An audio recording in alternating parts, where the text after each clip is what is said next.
Wassalatu wassalamu ala asrafil anbiya'i wal mursalin Nabiyyina Muhammadin wa ala alihi wa sahbihi wa man walah wa man tabi'ahum bi ihsan ila yaumiddin. Di sore ini sebagaimana telah dimaklumi, terjadwalkan untuk kita melanjutkan pembahasan dari kitab Al-Jami' fi Ahkam wa Adabis Sibyan, ataupun kumpulan bahasan yang berkaitan dengan hukum-hukum dan adab dalam mendidik anak. Dua muqaddimah sudah kita bahas dan kita menginjak pada bab yang pertama, yaitu babu hasil abda ala ta'limil abda, yaitu bab yang menjelaskan seputar anjuran ataupun dorongan para bapak, maksudnya orang tua, di dalam mendidik anak-anaknya. Kalau di judul kalian, bab itu dorongan bagi orang tua untuk mengajari anak-anaknya. Ya, kita mesti mengetahui bahwa kewajiban di dalam mendidik anak itu termasuk dalam cakupan di antara kewajiban orang tua. Ya. Dan apa yang diajarkan itu sudah kita singgung ya pada pertemuan yang kemarin tentang hukum dan adab. Sehingga pada pasal yang pertama itu, yaitu keutamaan mendidik anak dan bersabar di dalamnya. Ya. Setelah yang diajarkan itu sudah tahu, dan tentu definisi mengajar itu tidak perlu untuk ditekankan karena mengajar itu hal yang dimaklumi gitu loh. Ya. Yang diajarkan hukum dan adab juga sudah diterangkan, tinggal kita menginjak pada bahasan yang selanjutnya, dan itu ada pada pasal pertama dari bab yang pertama, keutamaan mendidik anak dan bersabar di dalamnya. Cara membabkan seperti ini merupakan kebiasaan di kalangan para ulama ya, bahwa setelah dijelaskan definisi, setelah itu dijelaskan tentang dorongan atasnya.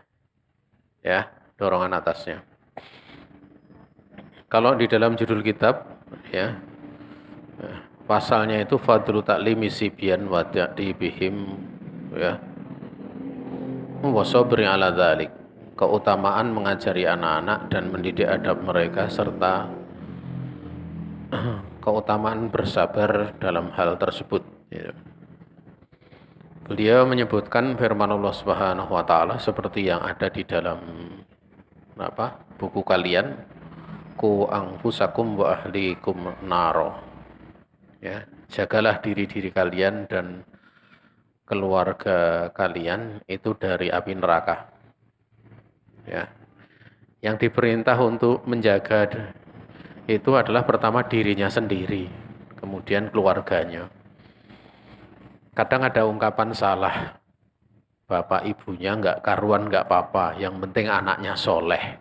Nah, itu ungkapan salah ya. Ya. Karena kalau misalnya kedua orang tuanya itu enggak karuan, itu susah untuk anaknya itu menjadi soleh gitu loh. Jadi itu ungkapan yang berbanding terbalik gitu loh. Ya.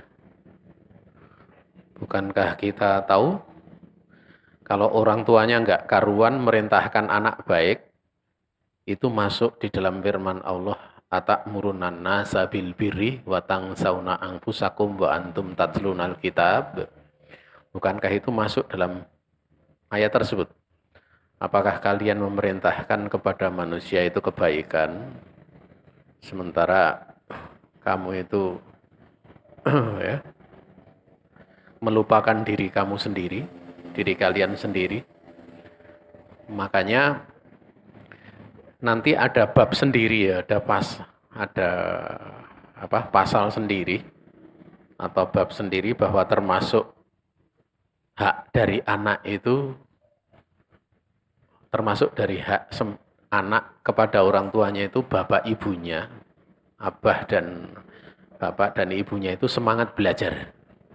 Jadi kalau anaknya disuruh ayo belajar, ayo bapak ibunya nggak pernah belajar itu masuk pada ta'muruna nasa bil birri wa tansawna anfusakum wa antum tatlunal kitab. Ya. Apakah kalian melupakan diri kalian sendiri padahal kalian membaca kitab gitu loh. Tahu ilmu. Oleh karena itu hendaknya hal ini disadari gitu loh. Ya. Diriwayatkan di dalam tafsirnya. Ya. Diriwayatkan di dalam penafsiran ayat ini ada beberapa penafsiran. Yang pertama perkataan Ali bin Abi Thalib, di mana beliau mengatakan alimuhum wa adibuhum, ajari mereka ilmu dan didik mereka adab. Jadi ajari mereka ilmu dan didik mereka adab. Ya, mengajari ilmu ya dimaklumi. Ya, ilmu yang berkaitan di dalam akidah mengenal Allah, ilmu berkaitan tentang agama Allah, mengenal agama Allah. Ya. Ya. Demikian pula ilmu berkaitan dengan mengenal Rasulnya Muhammad alaihi salatu wassalam. Itu diajarkan tentu sesuai dengan tingkatannya ya. Jadi kalau yang namanya ngajari anak itu ya beda dengan ngajari orang dewasa. Sekalipun anak itu sifatnya kan menerima ya, di dalam diajari itu, di dalam mengajari mereka kan menerima. Tetapi seiring dengan akalnya berkembang itu diajari hal-hal yang bisa memudahkan untuk menerima ataupun hati itu merasa tenang. Ya, hati itu merasa tenang. Itu perlu untuk diajarkan. Misalnya suruh sholat, ya bukan untuk sekedar sholat. Sebenarnya sholat itu kenapa diperintahkan? Ya, tujuannya apa? Itu diajarkan. Ya kalau anak kecil, ayo sholat. Kalau rajin sholat, insya Allah masuk surga. Nah, seperti itu. Jadi diarahkan tujuan. Ya. Anak kecil itu kalau pas main main pisau itu dilarang. Itu biasanya kan nangis. Nah, itu kalau nggak diterangkan kenapa, ya tidak diterangkan alasannya, itu anak kadang punya pikiran sendiri, berkembang sendiri. Oh, abahnya itu nggak sayang. Oh, ibunya itu nakal, kayak gitu. Tapi kalau diterangkan, sini tak kasih tahu, ya besok ada bawang diiris-iris. Nah kemudian kalau pisau itu kena kulit, kira-kira gimana? Nah, kira-kira gimana? Oh, bisa luka, bisa keluar darah.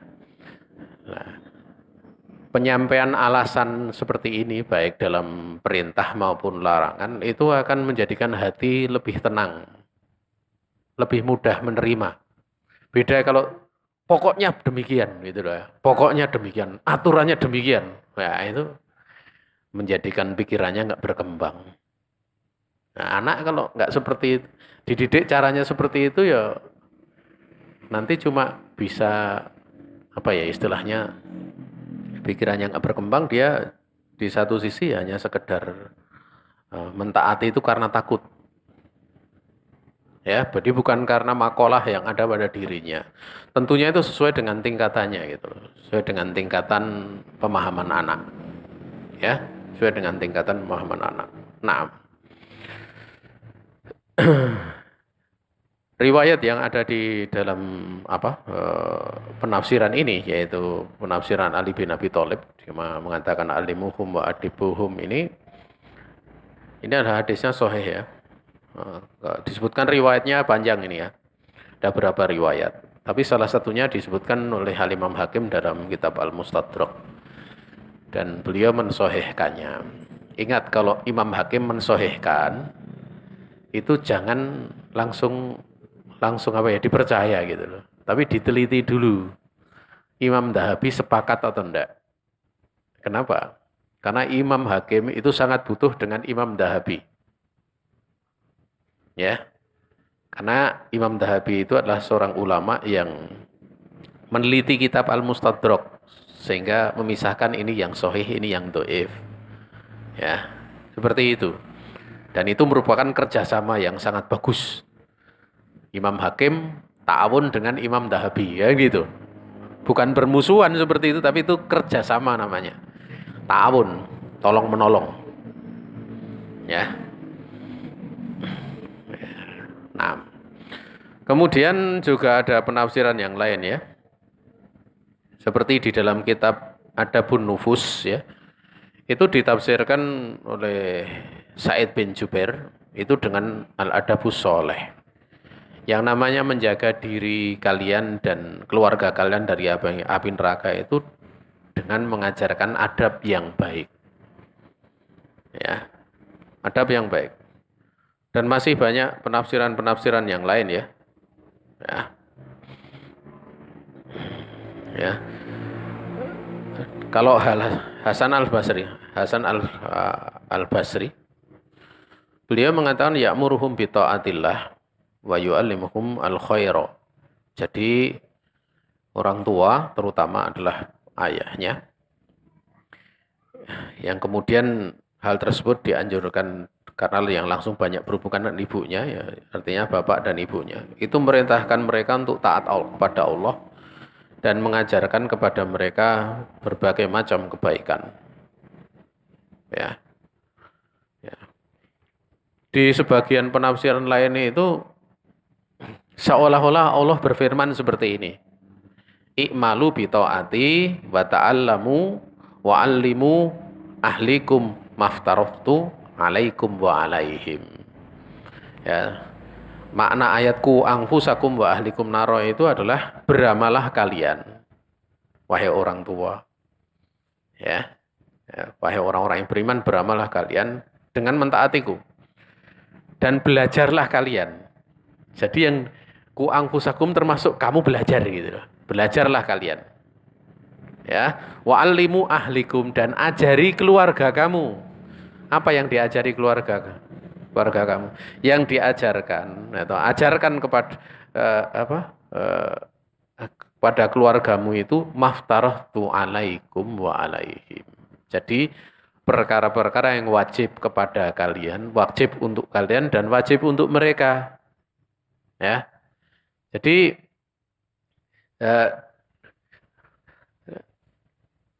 di dalam penjelasan ini lebih nampak itu, lebih jelas ya. Karena disebutkan sampai pada taraf berarti orang tua juga wajib belajar. Karena kalau misalnya enggak belajar gimana bisa ngajari kan gitu. Ya. Makanya kalau dari berbagai nasihat yang pernah disampaikan kepada guru-guru kami ya. Dan guru-guru kami juga mengambil dari guru-guru mereka. Itu rata-rata ya minimal kajian itu sepekan sekali gitu. Ya.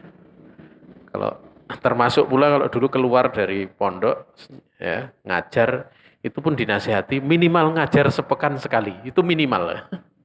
Jadi kalau punya ilmu minimal ngajar sepekan sekali. Kecuali di situ ada orang yang sudah mengangkat kifayahnya dan umat sudah tercukupi dengannya. Kalau sudah ada yang mengangkat kifayah tapi umat masih belum tercukupi belajar, itu masuk. Ya, nah. Jadi minimalnya ngaji itu sepekan sekali. Sebagaimana kalau lelaki itu kan di zaman Nabi itu mendapatkan nasihat dari Nabi alaihi salatu wasallam itu sepekan sekali. Nasihat loh, bukan taklim loh. Nasihat. Nasihat itu sepekan sekali. Bukan taklim. Dan kalau lelaki itu sepekan sekali dapat nasihat, khutbah Jumat. Cuma masalahnya kalau pas Jumatan dia tuh tidur gitu loh. Ini repot ini.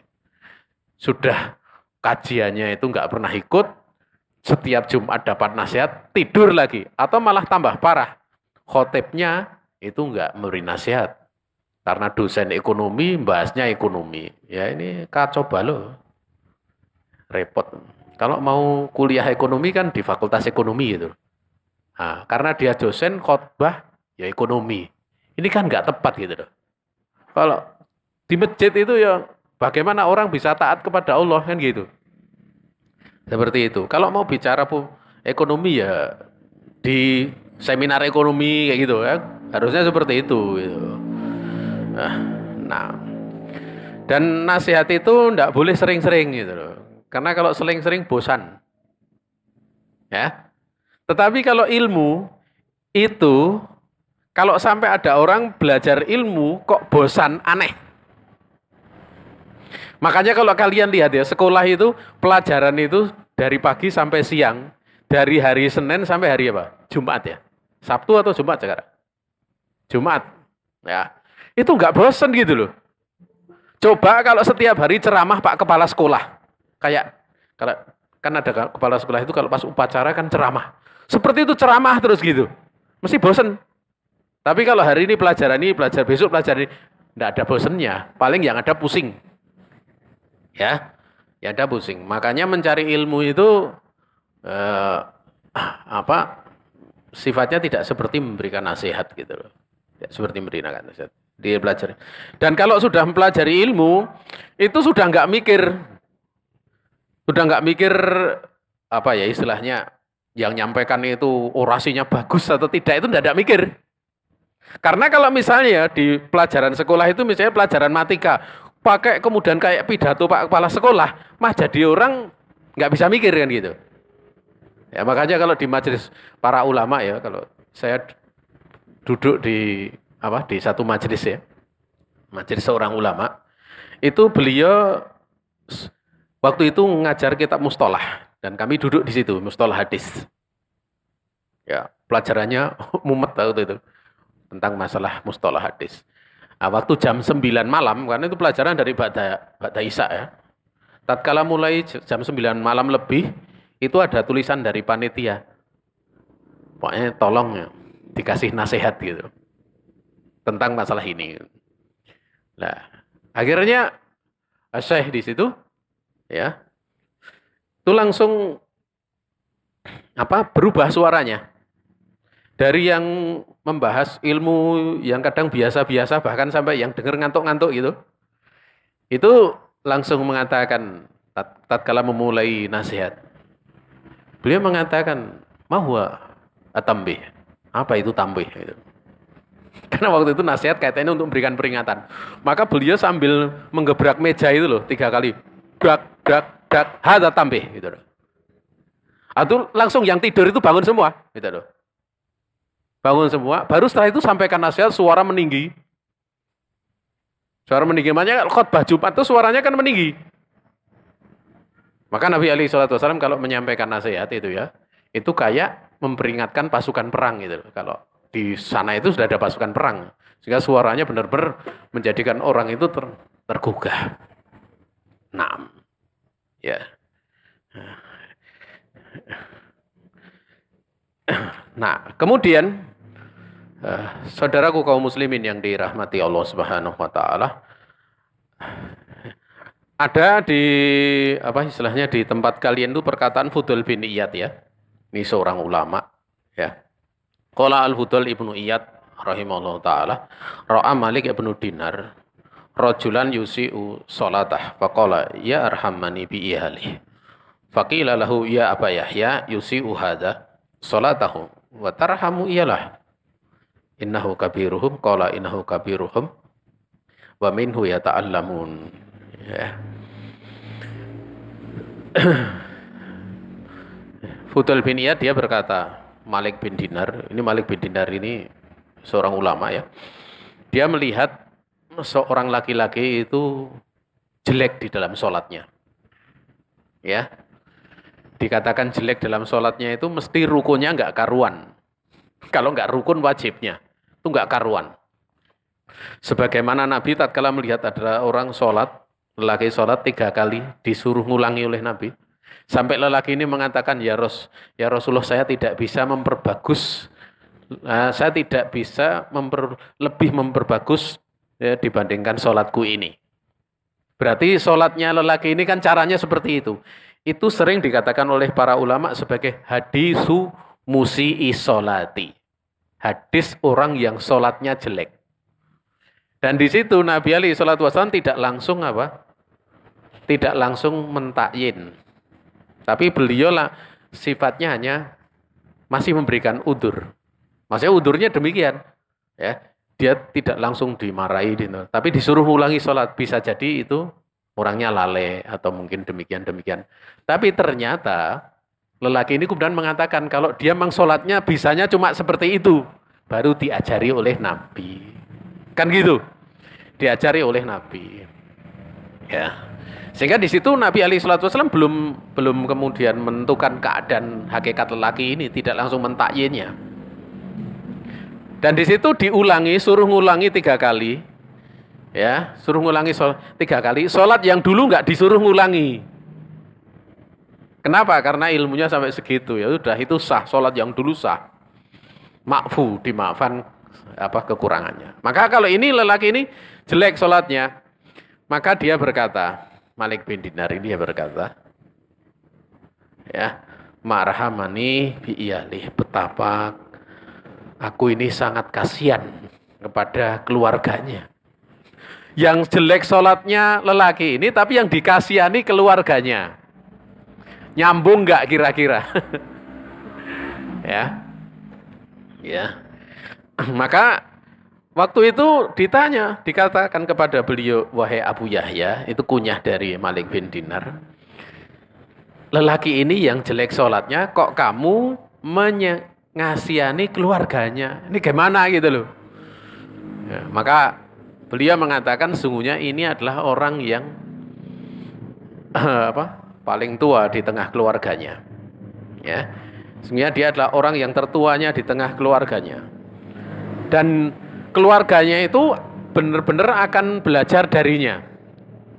Kalian lihat minhu yata'allamuna. Artinya hanya di situ kan hanya kepada dia keluarganya itu akan belajar kan gitu. Karena di dalam sebuah keluarga itu biasanya kan yang menjadi panutan kan mesti yang lebih tua, lebih dewasa. Dalam hal ini orang tua gitu loh. Ya, lebih orang tua. Ini ada pelajarannya. Pelajarannya apa? Ya, pelajaran yang pertama, bahwa orang tua untuk bisa mengajar anak, dia harus punya ilmu dulu.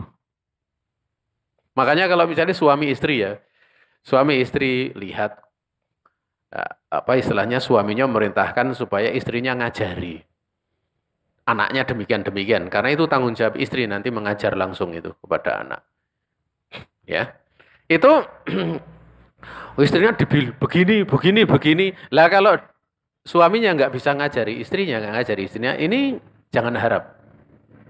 Nggak mungkin gitu loh. Nggak mungkin. Ya. Makanya penting di situ istri punya ilmu tentangnya. Dan makalah yang dia punya itulah yang nanti akan diajarkan. Ya. Ini pelajaran yang pertama. Ya. Kemudian pelajaran yang kedua, bahwa guru yang jelek atau di sini kan orang tua yang jelek ataupun guru yang jelek itu jangan diharap akan melahirkan murid yang baik. Ya, jangan harap seperti itu. Ya, makanya kalau ingin mengetahui kemampuan seorang guru itu mudah, nggak usah susah, cari aja muridnya. Jadi guru itu bisa diketahui kemampuannya yang pertama pada saat dulu dia belajar. Pada saat belajar kepada seorang guru, misalnya guru itu dulu belajarnya nilainya 60, nilainya 30 atau nilainya mumtaz, itu bisa diketahui dari situ. Ya, misalnya di pondok. Dia belajar. Oh, nilainya bagus terus. Hafalannya paling kuat. Ya. Oleh ustadz sering dikasih amanah untuk menjadi asisten dan yang lain sebagainya. Ini jelas punya kemampuan. Bisa diketahui itu. Yang kedua, itu kalau seperti itu kan nanti akan diketahui lewat apa? Sesama santri kan biasanya. Nggak mungkin kan Waktu ya ada kemungkinan diketahui, tanya gurunya, muridnya gimana? Tat itu murid antum yang di sana gimana gitu. Bisa kan? Tapi tanya, tapi kan seperti itu susah. Nah, kalau dia sudah keluar, itu bisa diketahui, lihat aja muridnya. Paling enak itu lihat muridnya, makanya Syekhul Islam itu diketahui keilmuannya. Kalau orang ragu, lihat saja Ibnul Qayyim, selesai.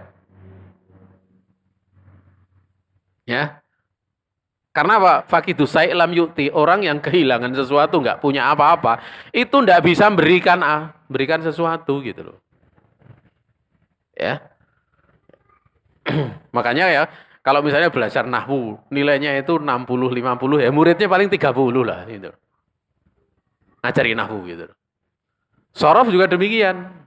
Ya, nilainya misalnya 50, 60, kok dia ngajar, ya paling nggak jauh beda ya, 20, 30 gitu. Tapi kalau gurunya itu misalnya 90, dulu belajar 90, itu muridnya kemungkinan 80, 70, atau malah syukur-syukur bisa lebih gitu loh. Melebihi gurunya, itu kadang terjadi. Jadi seperti itu. Ya. Makanya perlu untuk diketahui kemampuan seorang yang mengajari itu. Ya. Kemudian Rasulullah alaihi salatu wasalam, ini hadis nanti akan disebutkan tentang pembahasan di bawah itu. Dari Jabir bin Abdullah radhiyallahu taala anhuma qala Rasulullah alaihi salatu wasallam man kunna lahu salatu banatin aw akhawatin yu'addibuhunna aw yu'awwihinna wa yarhamunahun wa yarhamuhunna wa yakfuluhunna wa yuzawwijuhunna wa yasturuhunna hatta yabinna aw yutrikna faqad wajabat lahul jannatu albattah. Ya Rasulullah, qalu ya Rasulullah wa in kana isnatain faqala wa in kana isnataini fara'a ba'dul qaum ana law qila wahidah laqala wahidah. Dari Jabir bin Abdullah radhiyallahu taala anhuma, ini tidak ada di dalam kitab kalian. Ya, Rasulullah alaihi salatu wasallam bersabda, barang siapa yang dia punya 3 anak perempuan. Dalam sebagian riwayat 3 saudara perempuan. Punya 3 anak perempuan atau dia punya 3 saudara perempuan. Yang kemudian dia didik adab ketiganya tersebut. Anak perempuannya dididik dengan adab yang baik. Atau saudara perempuannya dibimbing dengan adab yang baik. Kemudian dia melindunginya. Dia lindungi anaknya ataupun saudara perempuannya, dia sayangi anaknya ataupun saudara perempuannya. Kemudian dia urus kesemuanya dari mereka itu. Kemudian dia nikahkan mereka. Kemudian dia tutupi mereka. Ya, dia tutupi. Maksudnya disuruh untuk menutup aurat sampai kemudian mereka itu menjadi punya ilmu, sampai berilmu, ya, menjadi jelas baginya itu ilmu. Atau yutrikna, dia sudah bisa mengidrok sesuatu, punya pengetahuan terhadap agama ini, maka sungguh wajib baginya itu untuk mendapatkan surga secara pasti. Albatah, pasti dia masuk surga. Jadi ngurusi anak perempuan itu pahalanya besar. Ngurusi saudara perempuan itu pahalanya besar. Maka dikatakan ya, ditanyakan, mereka pun bertanya, ya Rasulullah, bagaimana kalau 2 orang? Kalau anaknya perempuan 2 orang atau saudara perempuannya 2 orang? Ya, maka Nabi bersabda, wa ingka natis nataini, sekalipun 2 orang. Ya, sekalipun 2 orang. Ya. Nah, maka kemudian Jabir bin Abdullah radhiyallahu taala anhu menyebutkan, sebagian dari kaum berpandangan andaikan ditanyakan kepada Nabi bagaimana kalau 1, niscaya Nabi akan berkata sekalipun 1 gitu loh. Ya, sekalipun 1. Ini ada juga di dalam kitab Al-Adabul Mufrad oleh Al-Imam Bukhari. Juga Ibnu Mubarak dalam Al-Bir Wasilah. Ya, dan riwayat-riwayat yang lainnya. Ya. Dan Imam Ahmad menyebutkan, ya, selain juga meriwayatkan hadis ini dengan isnad yang jazid, ya, dan mengikutinya adalah Sahibu Majma'iz Zawaid, ya. Dan padanya ada jalan dari Anas, dari Abu Hurairah dan Ummul Mukminin Aisyah radhiyallahu taala anhum ajmain. Ya. Ada dari jalan Anas, dari jalan Abu Hurairah, dari jalan Ibunda Aisyah radhiyallahu taala anhum ajmain. Ya. Ya. Sehingga riwayat ini bisa diterima. Ya, riwayat ini bisa diterima. Jamaah yang dirahmati Allah Subhanahu wa taala. Kemudian beliau menyebutkan beberapa riwayat yang sebenarnya lemah ya. Ya. Riwayat ini lemah seperti datang dari hadis Jabir bin Samurah radhiyallahu taala anhu. Dia berkata Rasul bersabda la an yu'addiba ar-rajulu waladahu khairun min an yatasaddaqa bisain. Benar-benar seorang laki-laki mendidik adab anaknya itu lebih baik dibandingkan dia sodakoh dengan sodakoh satu so. Satu so itu kira-kira 3 kilo. 3 kilo. Ya. Atau menurut lajnah daimah loh. Ya. Sebagian mengatakan 2 kilo sekian gitu loh. Ya. Ini riwayat bukanlah riwayat yang sahih ya. Abu Hatim Ar-Razi mendoifkan hadis ini. Ya, hadisnya berarti apa? Doif. Tapi ingat ya, kenapa beliau masukkan di sini? Karena ada makna muhtamal. Ada makna yang sahih dan ada makna yang salah. Ada yang benar, ada yang tidak benar. Dan Syekh Utsaimin rahimahullah ta'ala, di dalam kitab Fathul Jalal wal Ikram, kapan beliau mendapati hadis yang disebutkan oleh Al-Hafidz Ibnu Hajar Asqalani, hadisnya doif. Hadisnya doif loh. Dan itu juga disebutkan oleh Ibnu Hajar Asqalani, ini hadis doif gitu loh. Maka Syekh Utsaimin memberikan penjelasan. Hadis ini doif, tetapi maknanya ada beberapa kemungkinan makna. Ini makna yang benar, ini makna yang salah.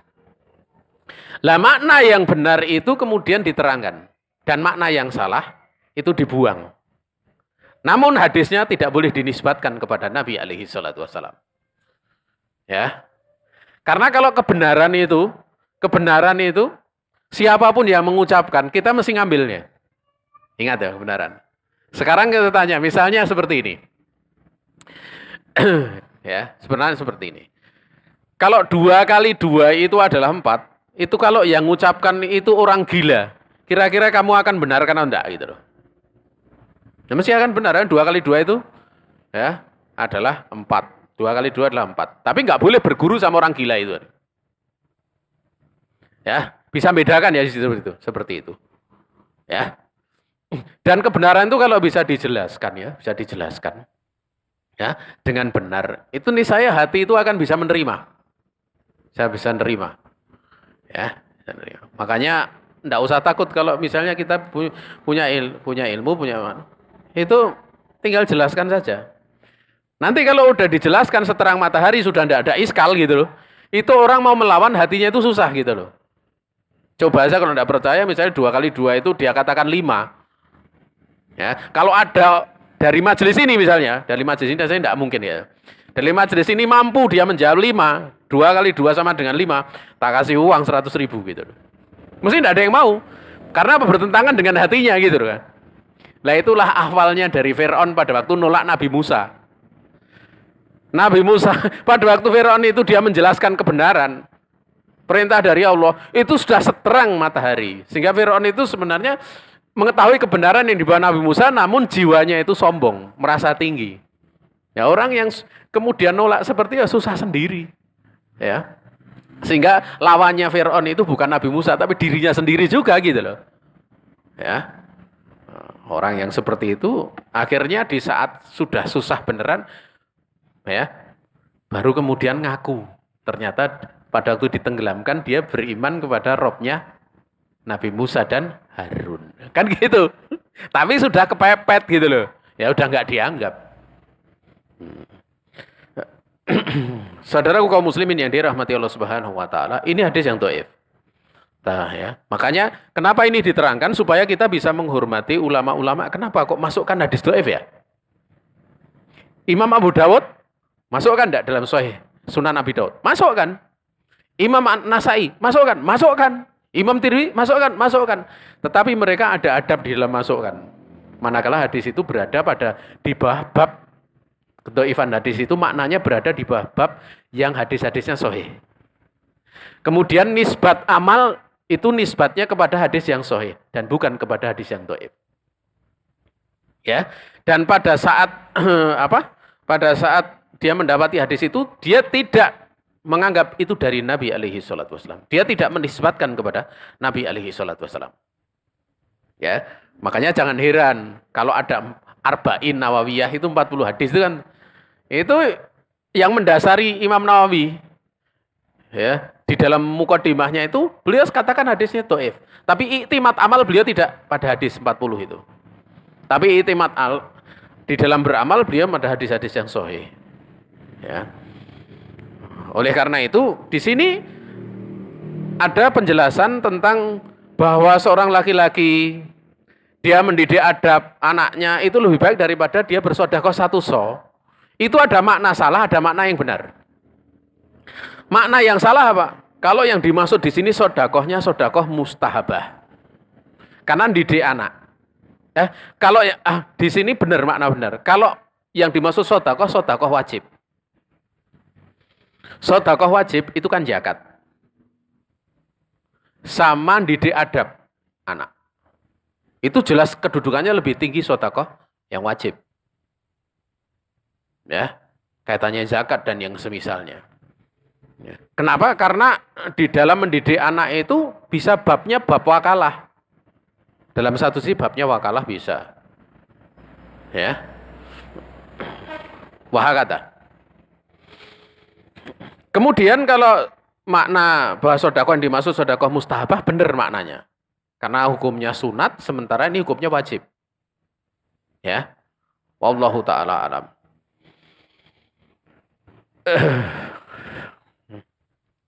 Juga masih ada beberapa hadis yang dhaif yang lain seperti akrimu auladakum wa ahsinu adabahum.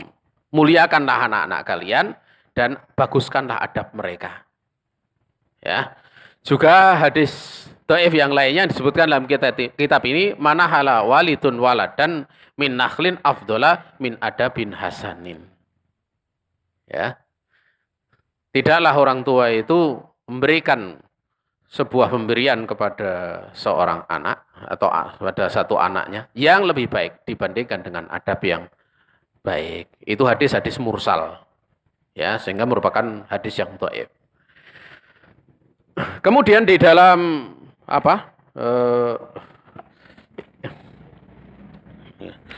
mendidik tersebut itu ada pahala yang besar ya. Ada pahala besar. Di mana pahala ini nanti tidak sekedar pada saat dia mengajar. Tapi pada saat nanti anak itu punya ilmu dan beramal, itu akan ada namanya amal jariyah. Ya, amal jariyah atau amal jari, al-a'malu al-jariyatu, yaitu amal yang pahalanya ngalir terus. Masuk dalam cakupan hadis au ilmin yungtafa'u bi, atau ilmu yang diambil manfaat dengannya. Ini ada riwayat yang dikeluarkan oleh Imam Muslim datang dari Abi Mas'ud Al-Ansari radhiyallahu ta'ala anhu, dia berkata ja'a rajulun ilan nabi faqala ya inni ubdi abi fahmilni faqala ma indi qala rajulun ya Rasulullah ana aduluhu ala man yahmiluhu faqala Rasulullah alaihi salatu wasallam man dalla ala khairin falahu mislu ajri fa'ilih. Dikeluarkan oleh Imam Muslim.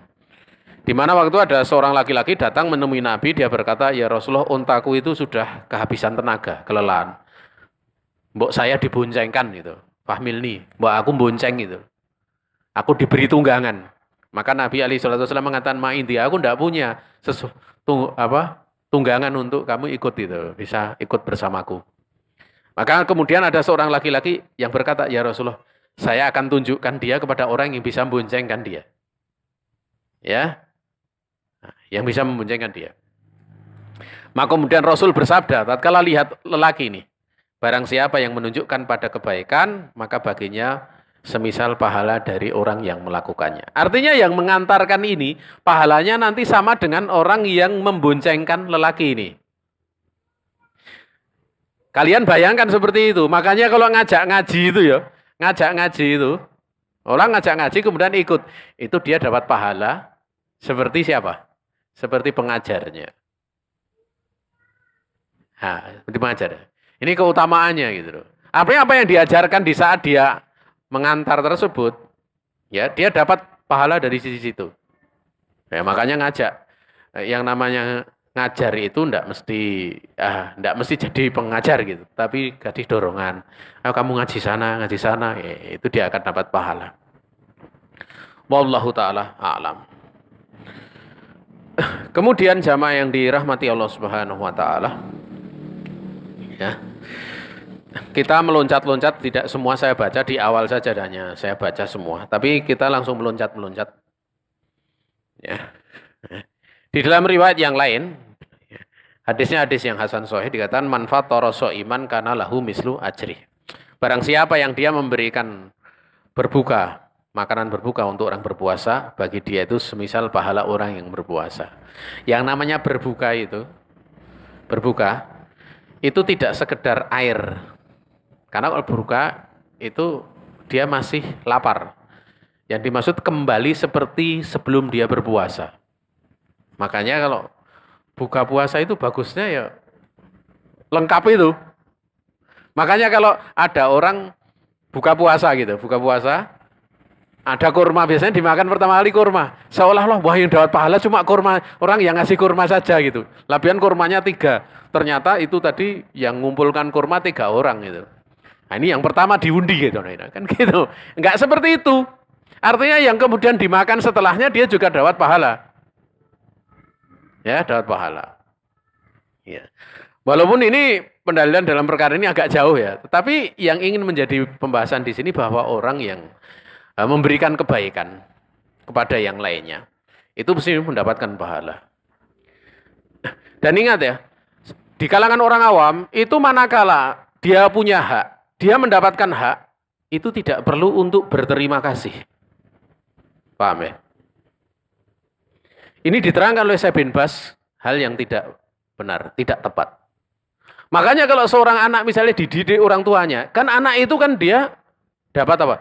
Dia kan punya hak untuk dididik. Dia mengucapkan jazakillah. Kalau pada abahnya jazakallah. Pada gurunya jazakillah.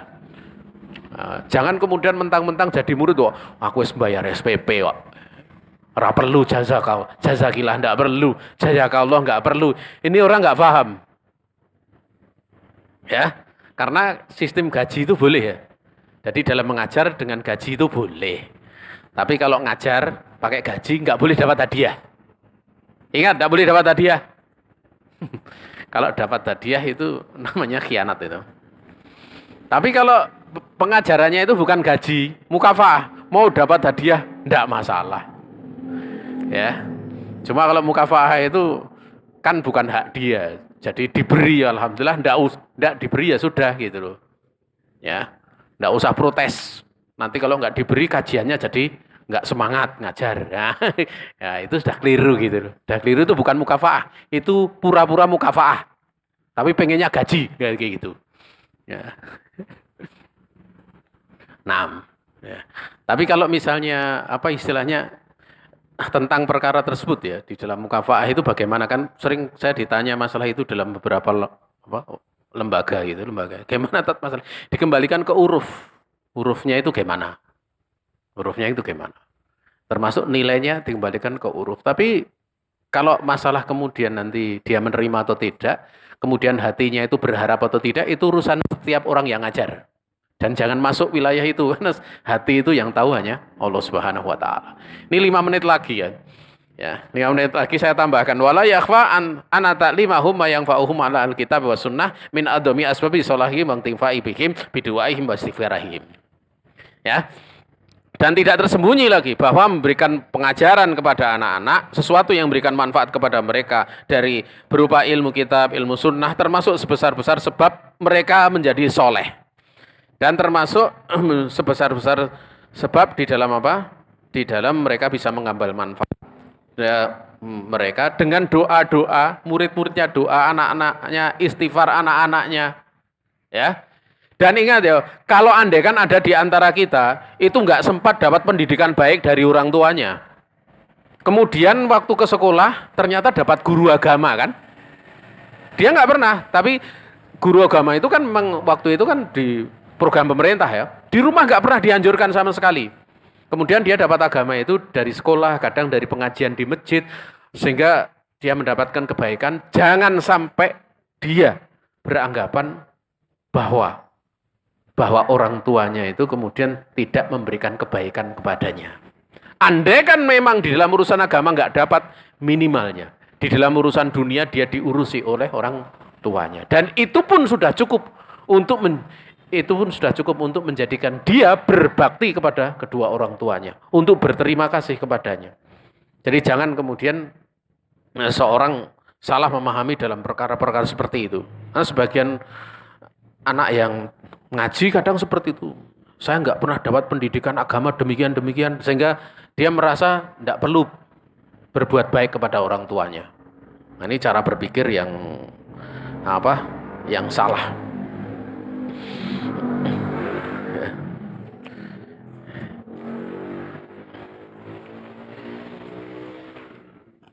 Kita cukupkan sekian ya pada bab ini, tidak perlu kita tambahkan lagi ya. Besok kita langsung menginjak pada pasal yang selanjutnya, dan dikarenakan ini ada surat 5 menit lagi sudah selesai.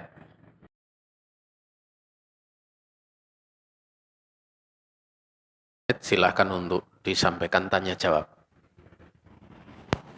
Baik, jazakumullahu khairan kami ucapkan kepada Ustadz Habib Singkat Suprantoro.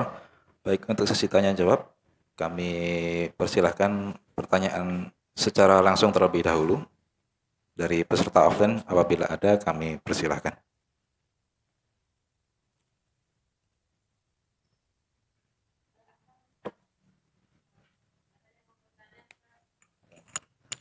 Ya.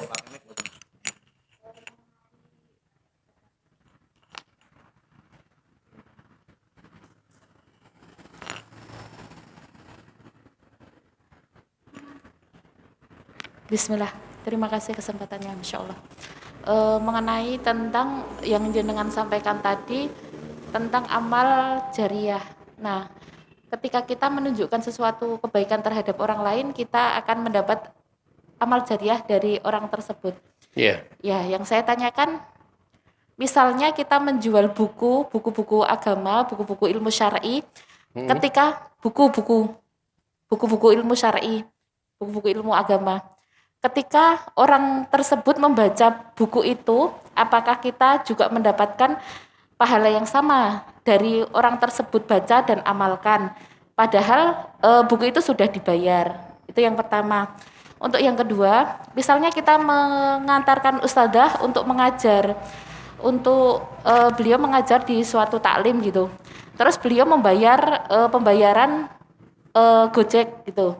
Nah, apakah juga si driver Gojek ini mendapatkan pahala yang sama atas apa yang ustadzah itu sampaikan kepada santri-santrinya tersebut, dan ketika mereka mengamalkan ilmunya tersebut? Barakallahu fiik, jazakallahu khairan Ustaz. Allah ibarik. Tentang amalan itu perlu dimaklumi ya, bahwa kalau sebuah amalan itu adalah amalan soleh,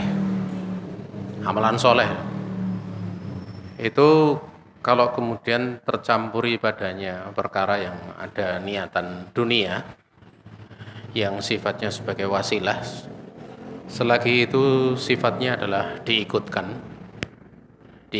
maka yang demikian tidak memberikan bahaya terhadap amal tersebut. Ya, tidak memberikan bahaya pada amal tersebut. Ya. Untuk mudahnya dalam kasus seperti ini adalah kalau seorang mengajar di lembaga sekolah dengan digaji, selagi itu bukan tujuan utamanya ingin mengajar, maka tidak ada masalah. Ya, tidak memberikan bahaya. Walaupun ini mengurangi kesempurnaan dari amal tersebut, tetapi tidak memberikan bahaya terhadap amal tersebut. Ya. Tetapi kalau ini menjadi dominan, gaji ini menjadi dominan niat utama, maka rusaklah amalan tersebut. Tidak akan diterima oleh Allah Subhanahu wa taala walaupun itu amal soleh. Yang kedua, itu kalau amal itu sifatnya masuk pada amal yang mubahah ataupun ibahah. Yang ditanyakan tadi masuk bab ini. Yang mubah. Gojek itu kan mubah. Jual beli buku itu kan sebenarnya orangnya itu mau nyari nafkah atau dakwah sebenarnya. Kalau dikatakan dakwah agak jauh gitu. Tetapi kalau itu nyari nafkah itu jelas. Itu jelas. Ya.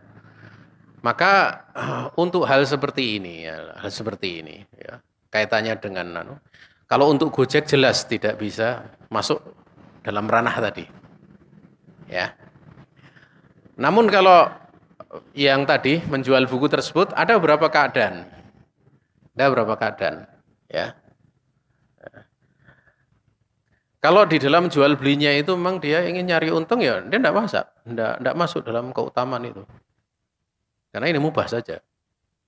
Dan sebuah amal itu, sebuah tindakan itu dikembalikan kepada asal niatnya. Ya. Namun kalau pada kondisi-kondisi tertentu, misalnya ada orang awam gitu loh. Orang awam, ya biasanya harganya 150.000, kalau pada yang sudah ngaji-ngaji ya minimal dikasih diskon ya tawar-menawar 125.000 gitu. Tapi ini orang awam udah kasih 50.000 saja. Ini dapat. Kalau yang ini dapat. Ya. Karena tidaklah dia mengurangi kecuali ada niatan besar untuk orang yang membaca itu mendapatkan petunjuk dari Allah Subhanahu wa taala. Apalagi kalau digratiskan.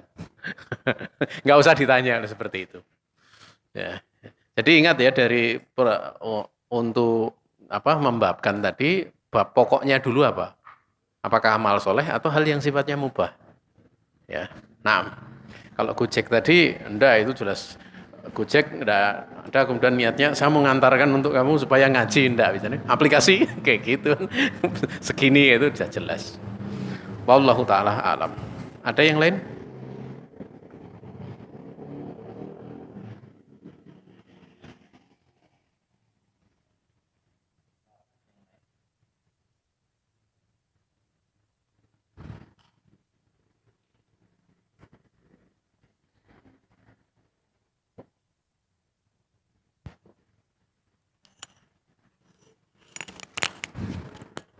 Baik. Mungkin dari peserta online ada yang mau bertanya secara langsung.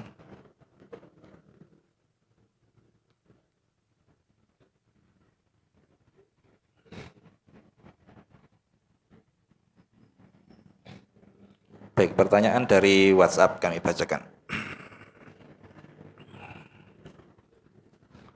Bismillah. Afwan Ustadz, saya izin bertanya yang pertama, sampai kapankah seorang bapak diperbolehkan untuk menceboki dan mencium anak perempuannya?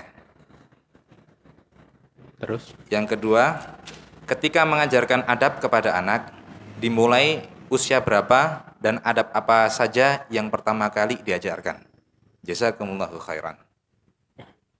Untuk pertanyaan pertama, kaitannya dengan mencium anak perempuan, ya, itu ada pembahasan di tentang anwa'ul qublah ya, macam-macam mencium. Mencium itu ada yang sifatnya iswaki ya, menyayangi, ya, ada yang sifatnya adalah takrimi atau memuliakan, ya, dan ada pula yang sifatnya sahwati, ya, sahwati. Maka tentang mencium seorang tua kepada anak seperti mencium kening ya, mencium pipi itu tidak ada masalah seperti itu. Ya, tidak ada masalah walaupun anaknya sudah dewasa. Tidak ada masalah. Ya. Ya. Namun hal tersebut dikembalikan ke urfiahnya. Ke urfiahnya. Ke kebiasaan yang ada. Ya. Tapi kalau yang dicium itu kaitannya bibir, ini adalah diterangkan oleh Syekh bin Baz, ini adalah termasuk macam ciuman baina zaujaini, di antara dua pasangan suami istri. Nah, ini jelas tidak diperbolehkan. Ya. Tapi kalau kemudian mencium bagian kening ya, itu dimaklumi gitu. Ya. Dimaklumi di mana Rasul alaihi salatu wasallam kalau ketemu dengan putri beliau yaitu Fatimah radhiyallahu taala anha itu biasa mencium di antara dua matanya. Dan itu sebagai satu bentuk kasih sayang, penghormatan ya. Kalau di tempat kita tidak biasa ya. Tempat kita tidak biasa, tapi kalau di Timur Tengah ya, di Saudi itu ya. Itu kalau kita minta maaf, kemudian orang yang kita minta maaf itu kita cium bagian keningnya ini, laki-laki itu mereka akan senang banget karena dihormati. Ibarat di tempat kita dicium tangannya gitu. Dicium tangannya. Itu bentuk pemuliaan. Itu tidak ada masalah. Saya punya teman itu, dia punya majikan itu marah-marah gitu. Dia yakin yang salah itu sebenarnya majikannya, tapi dia ngalah minta maaf. Setelah itu dicium bagian keningnya, tuh senengnya luar biasa majikannya di Arab Saudi sana. Ya, karena memang urufnya seperti itu. Tapi lah di tempat kita uruf seperti itu nggak masyhur ya, nggak masyhur. Ya, makanya hendaknya dikembalikan hal tersebut pada urfiahnya. Kalau urfiahnya bagaimana? Ya, urfiahnya tidak ada masalah itu. Wallahu taala alam ya. Hanya saja ingatan ya. Dalam keadaan yang seperti itu ya. Itu kalau kemudian terjadi di antara sesama laki-laki atau sama perempuan yang menyelisih uruf, ini dikhawatirkan ya. Seperti misalnya para guru kalau ketemu ya, kalau ketemu biasanya cium cipika-cipiki itu tidak ada masalah itu. Tapi dia cium bibir bagian pipi itu jadi masalah itu. Itu bisa jadi masalah. Ya. Walaupun kalau kemudian dikatakan ini cenderung ke arah lesbi gitu. Itu juga belum tentu. Tidak bisa seperti itu, ya. Karena kaitannya dengan syahwati. Karena uruf itu yang terjadi uruf tersebut itu. Ya, itu selagi uruf itu enggak bertentangan dengan syariat, tidak bertentangan dengan nas, Quran dan sunnah, maka itu di dalam syariat itu termasuk hal yang bisa dipakai gitu, diterapkan. Ya, diterapkan. Wallahu taala alam. Mungkin demikian. Kemudian yang kedua tadi pertanyaan. Apa? Kalau menceboki anak perempuan, itu para ulama menjelaskan di bawah 7 tahun. Kalau sudah di atas 7 tahun tidak selayaknya. Itu kaitannya juga dengan pendidikan. Perintah untuk menjalankan sholat itu menunjukkan bahwa di situ dikiaskan hukum selainnya untuk diajarkan. Makanya ada pembahasan kalau mayit itu di bawah 7 tahun, mayit itu di atas 8 tahun, tidak ada yang sejenis dan tidak ada yang, atau tidak ada yang sejenis gitu. Itu yang apakah dimandikan atau kemudian cukup kemudian ditayamumkan. Itu dijelaskan oleh para ulama. Itu kaitannya umur adalah berapa? Umur 7 tahun. Umur 7 tahun. Wallahu ta'ala. Walaupun akwal dalam masalah ini ada berapa ya? Ada berapa. Yang lain coba.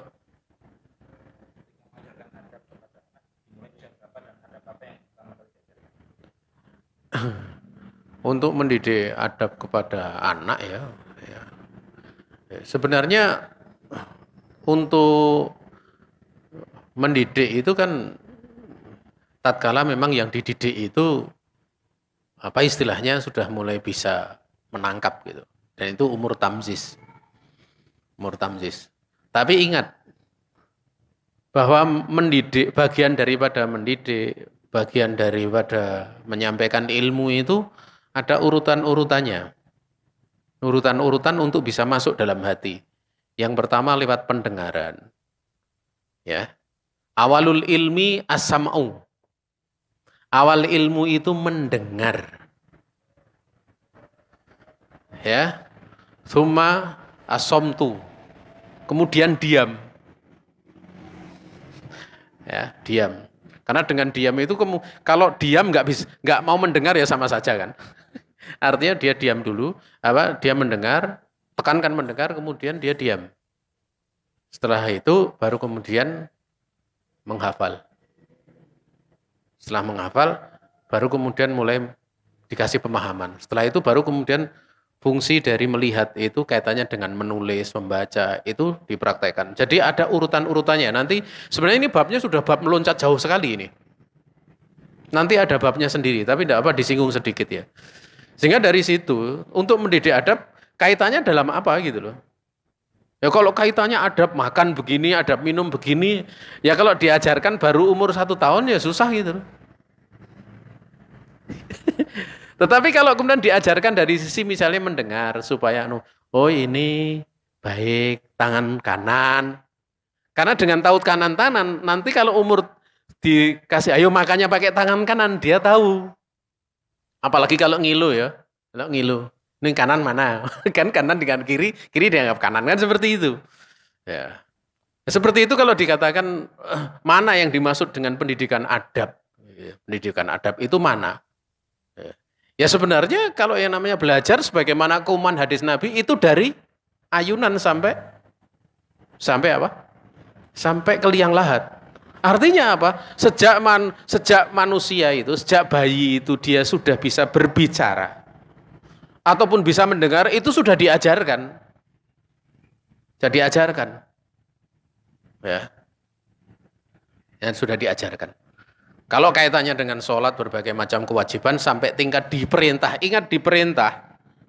Diperintah itu kan muru auladakum bisolah idza balagu as-sab'ah.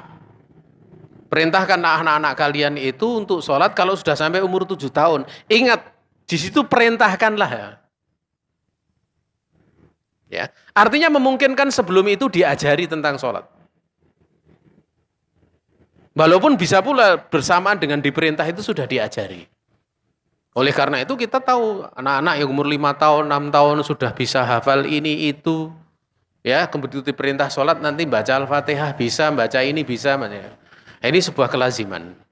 Ya, sebuah kelaziman. Jadi kalau kemudian dikatakan kapan memulainya, ya sesuai dengan apa yang diajarkan.